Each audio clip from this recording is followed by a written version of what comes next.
Il ne faut pas se méprendre. Cette proposition de loi n'est pas la réponse, bien sûr, à la crise profonde que traverse la viticulture française, car c'est une crise multifactorielle en termes d'exportation, de commercialisation, de modification de la consommation et de changement climatique. Et ce dernier point est en lien direct avec la proposition de loi que nous examinons ce soir. L'état sanitaire des vignobles se dégrade sous l'effet de maladies diverses. Flavescence dorée, c'est l'objet de ce texte, mais aussi le mildiou, l'oïdium, le black rot et bien d'autres encore. Ces maladies prolifèrent abondamment dans les vignes en friche qui deviennent des foyers durables et contaminants pour des parcelles saines en proximité.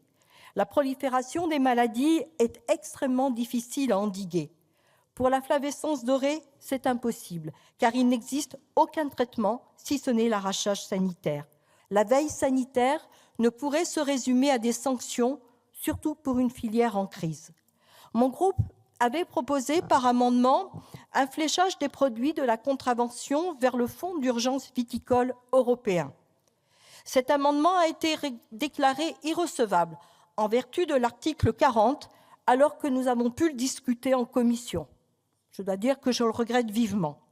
Face au changement climatique, le problème de l'accroissement des maladies dans les vignobles est devenu un sujet de portée nationale qui nécessiterait des mesures structurelles à partir d'un suivi précis de la situation, de son évolution potentielle et de financements nécessaires et fléchés en faveur de la recherche et pour soutien financier à apporter aux viticulteurs en cas de crise.